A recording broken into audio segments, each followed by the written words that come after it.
Hello and welcome back to the Noble Green Wine School. This year we're going to embark on a tour of the world's wine countries and regions, and we're starting this week with Australia and specifically South Australia, which is the main area of production for Australian wine. What comes to mind when you think of Australian wine? Often, historically, it's the big sort of Aussie jammy fruit bombs of Shiraz and heavily oaked Chardonnay. Now, these wines are still around, but the wine scene in Australia is a little bit more nuanced than that. Historically, Australian wine production was centred around fortified wine up until the 60s, and they were producing things like labelled port, sherry and Madeira. These names have been outlawed by agreements with the EU since then, and to avoid confusion with the original products. But you do still get some of these liqueur wines and sherry styles from Australia these days.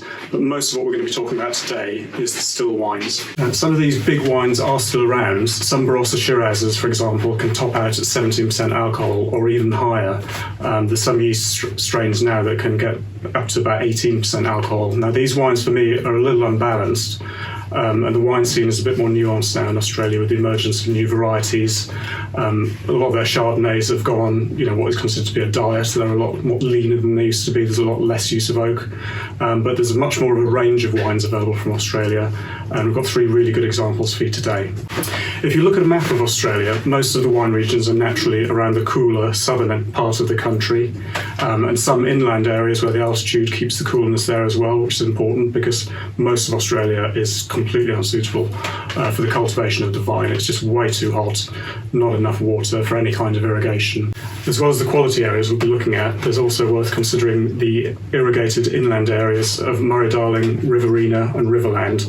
Now, these produce a lot of the bulk wine that you see at the cheaper end of the market. Not being snobbish about it, but they're not the sort of wines we're considering today. They have their place, but they're increasingly going to be difficult to grow in Australia given their drought conditions, bushfires and the influence of various sort of natural phenomena that affect the growing of the vine in Australia. The areas we'll be looking at are the clusters around Adelaide and Melbourne in these two programs, and some of the outlying areas as well. But most of the quality production is around those two areas. North of Adelaide is the first area we're going to look at in South Australia, and that's the Clare Valley, which is actually a series of valleys at about 500 metres altitude. And this altitude is important because it keeps the coolness there, particularly overnight, so that grapes both ripen and they retain their all-important acidity. Clare Valley is roughly divided into two areas. The north section is mainly slate-based soils, which are not that dissimilar to what you find in the Moselle Valley. And naturally enough, the wines from this area, a great example being Grosset's Polish River Hill vineyard bottling, have a very limey, slaty quality that is similar to the Moselle Rieslings that are grown on the same soil. Riesling is one of those grapes that responds really well to terroir. That's the aspect of the vineyard, the soil types and all the other elements that go together to make a vineyard site unique. Riesling is really good at reflecting those different aspects through the grape, more so than perhaps almost any other grape. In the south of the Clare Valley, the soils are more limestone-based.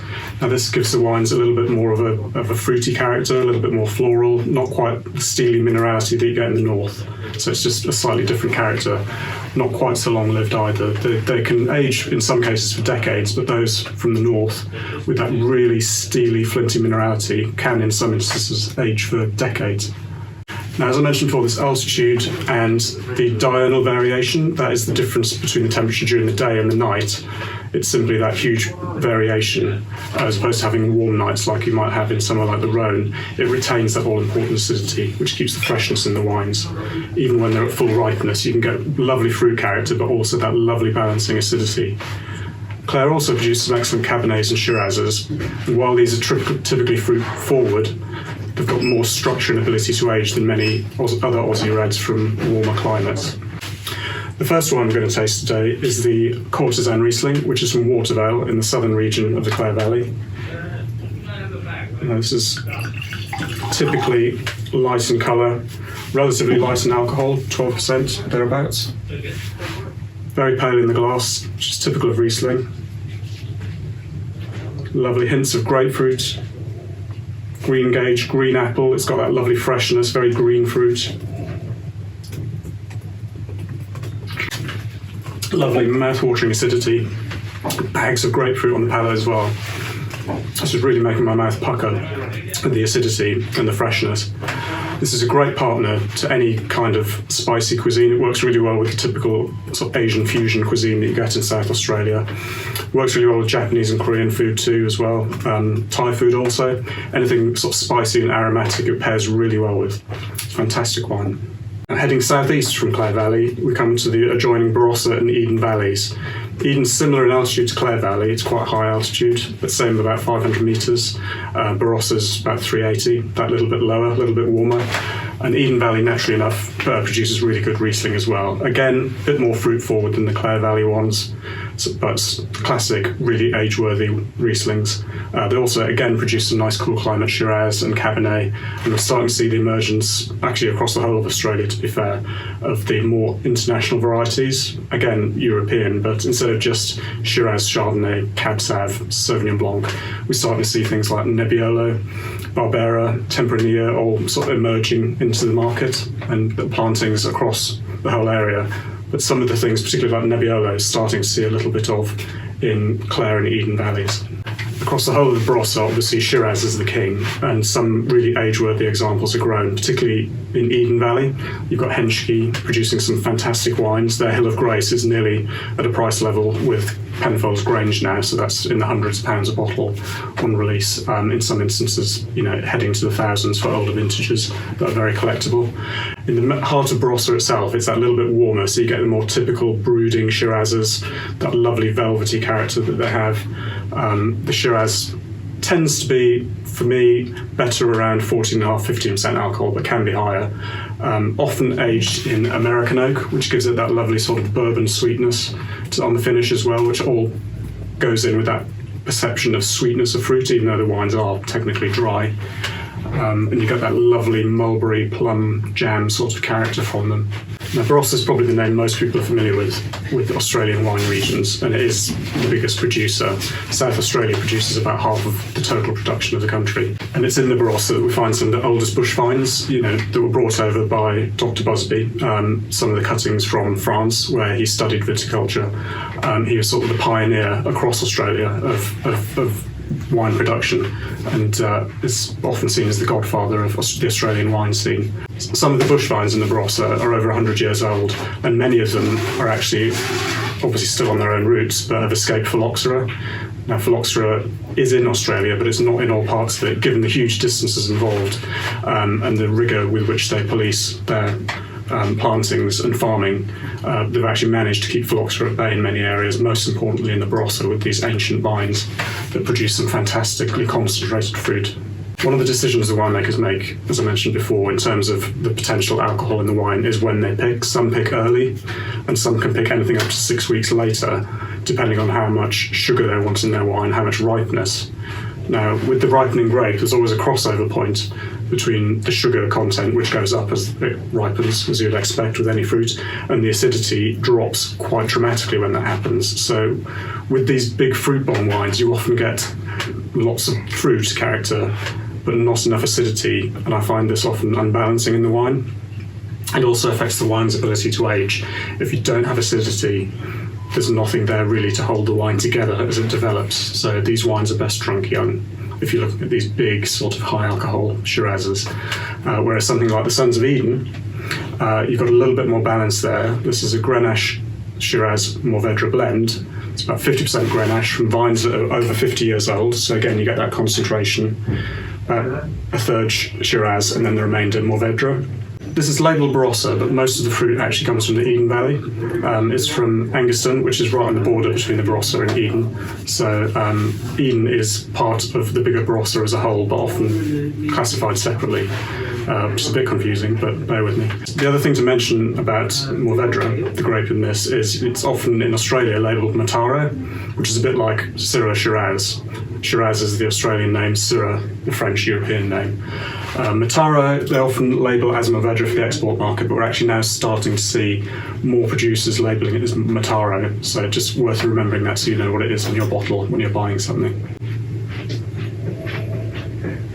Now on the nose, as well as the fruit, you're getting a lot of freshness there. There's no jamminess to the fruit, which given the warmth of the climate you would expect, but it's fairly well restrained. I mean, there's a little bit of sort of blackcurrant in there, damson, but a lot of it it's ripe fruit, but it's fresh. There's no cloying sweetness there. The same on the palate. There's a little bit more ripeness of fruit. Again, a hint of jamminess coming in, but it's all held together with really good acidity. Lovely sort of blackcurrant flavours coming through. Really great length. It goes on for quite a while. This is a wine I think that could go well with sort of roast chicken, right through to pork ribs, any kind of richer food, any tomato-based dishes. It would go really well with Italian food. It's a really great wine. Lots of complexity there, lots of depth. Moving southwest from the Eden and Barossa Valley, you go into the Adelaide Hills, which is a distinctly cooler area. And there's some fantastic producers from this area, like Petaluma and Shaw and Smith. One of the main grapes here is Chardonnay that makes some fantastic examples in the area. Also some cool climate Shiraz, and Pinot Noir is also fantastic from this area. They also do really good Sauvignon Blanc. I mean, before the grape took off in New Zealand, that grassy, herbaceous style of Sauvignon Blanc was really pioneered here in Adelaide Hills.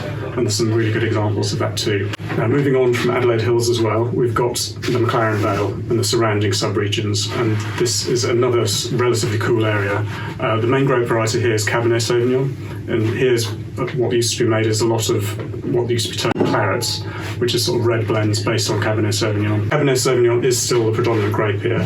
Some Shiraz is also produced, and a small amount of white, notably Viognier and Roussanne, which suit the slightly warmer climate down here, compared to somewhere like Clare and Eden, where it really suits Riesling a bit better. Viognier and Roussanne are grapes that you more commonly see in the Rhone Valley, which is that little bit warmer again than, for example, Bordeaux or the Loire in France, just for some measure of comparison. And the wine we're going to taste next is the Jester Cabernet Sauvignon, which is from Mclaren Vale.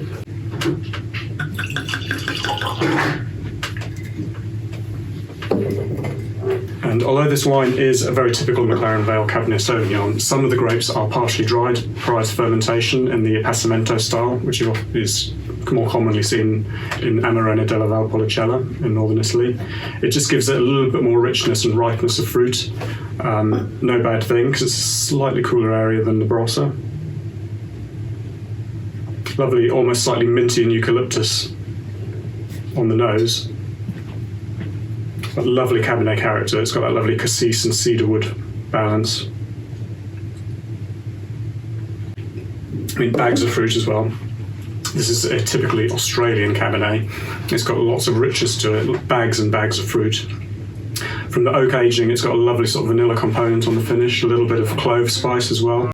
It's got that lovely toastiness to the oak, that little bit of sort of more exotic spiciness, sort of clove spice, star anise. And this is from when the barrels are made, they can char them a little bit on the inside and extract a little bit more or less of that component if they want it by just getting a little bit of caramelization of the oak as they bend the staves to create the barrels. The other thing that's worth mentioning about this wine is for Cabernet, it's relatively high alcohol. It's about 14.5%, and it hides it really well because it's in balance with the fruitiness and the acidity that gives it that lovely roundness and lovely what we call mouthfeel. It's sort of got a lot of weight on the palate. This is a really good wine to go with steaks, any kind of red meat, venison. It would work really well. And finally, in South Australia, if we move to the southeast, we've got a large area called the Limestone Coast, which produces some fantastic wines in various parts of it, but the most famous region that you may have heard of is Kunawa. Now, this is a long, narrow strip with a very famous Terra Rossa soil, this reddish soil.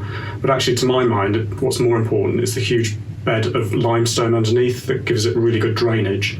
It's quite a cool area. It's about the same temperature as Bordeaux, and as you'd expect, it produces wines that are very much like Bordeaux.